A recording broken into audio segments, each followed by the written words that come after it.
اور ہم ان سے اپنی آنکھوں کو ٹھنڈا کریں۔ آپ علیہ الصلوۃ والسلام نے فرمایا یہ ندا ایسا نہیں کہ روزہ رمضان مبارک کا روزہ رکھے، مگر یہ کہ ان حوروں کی ان سے شادی کر دی جاتی ہے جو بہت ہی موتی سے بنے ہوئے خیموں کے اندر بیٹھی ہوتی ہیں، جس کو اللہ رب العزت نے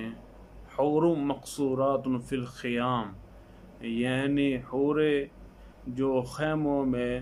رکی رہنے والی ہیں، یہ اسی کی طرف اشارہ ہے کہ اللہ رب العزت ان کے ساتھ شادی فرما دیتے ہیں۔ پھر وہی حور عینہ ہیں جن کو 70 قسم کے لباس عطا کر دیے جاتے ہیں، اور ہر لباس کا رنگ دوسرے سے مختلف ہوتا ہے۔ 70 کا فگر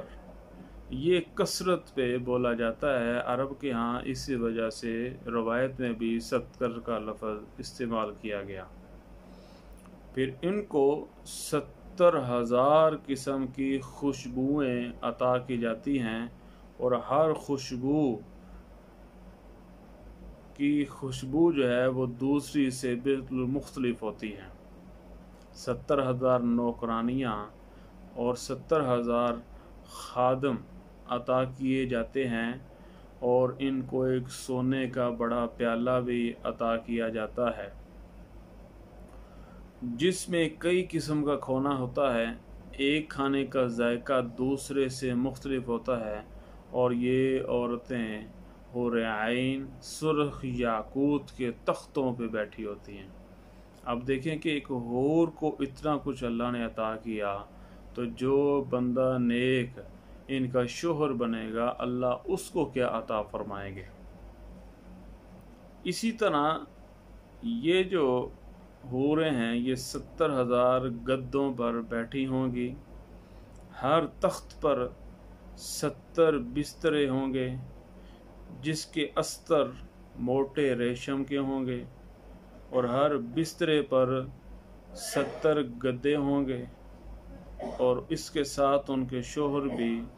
بیٹھے ہوئے ہوں گے یاقوت و مرجان کے تختوں کے اوپر۔ اور یہ رمضان مبارک کے روزہ کا بدلہ ہے۔ اسی طرح اللہ رب العزت عطا فرماتے ہیں۔ اور ایک روایت میں ہے، حضرت ابن عباس رضی اللہ عنہما روایت نقل کرتے ہیں، جناب نبی کریم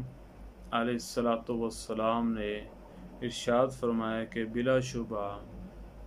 جنت ماہ رمضان کے شروع سال سے ہی اس کو مزین کیا جاتا ہے، اور اس کی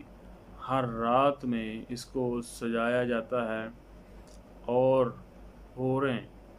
جب ہوا چلتی ہے، جیسے میں نے ابھی روایت بیان کی،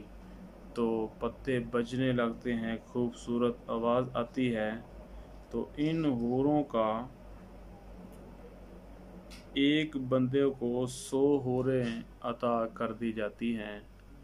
جو اس ماہ میں روزے رکھتا ہے، اور اس کے لیے جنت میں ایک محل سونے اور یاقوت اور چاندی اور زمرد کا تیار کر دیا جاتا ہے۔ اس محل کی لمبائی اور چوڑائی یہ یوں سمجھیں کہ ساری دنیا اکٹھی کر کے اس محل میں رکھ دی جائے تو ایسے معلوم ہوگا جیسے دنیا میں کوئی بکریوں کا باڑا ہو۔ تو یہ سب اس ماہ میں عطا کر دیا جاتا ہے۔ اسی طرح اللہ رب العزت پہلی رات جب ہوتی ہے تو ہر رات میں اللہ رب العزت کی طرف سے مسلمانوں کی دعائیں قبول ہوتی ہیں، اور شیاطین کو گرفتار کر دیا جاتا ہے، اور دعائیں ضرور قبول ہوتی ہیں، اور فرشتوں کو اللہ رب العزت فرماتے ہیں، دیکھو میرے بندے میرے لیے کس طرح مجھ سے مانگ رہے ہیں، تو اللہ رب العزت فخر کرتے ہیں اور فرشتوں کو فرماتے ہیں کہ دیکھو یہ میرے بندے ہیں جو میرے مقام و رتبہ کو سامنے رکھ کے مجھ سے توبہ استغفار کر رہے ہیں اور مجھ سے توبہ استغفار کر رہے ہیں، تو اللہ رب العزت اس کنڈیشن کو دیکھ کے فرماتے ہیں کہ فرشتوں دیکھیں میرے بندے کیسے میرے اوپر ایمان لا کے میری بندگی کر رہے ہیں۔ اسی طرح اللہ رب العزت ہر افطاری کے وقت میں ضرور دعا قبول فرماتے ہیں، دعا رد نہیں ہوتی، ضرور مانگنی چاہیے۔ آسمانوں کے دروازے کھول دیے جاتے ہیں اور 3 آدمیوں کی دعا تو بالکل رد نہیں ہوتی، نمبر 1 روزے دار کی افطار کے وقت، دوسرے عادل بادشاہ کی،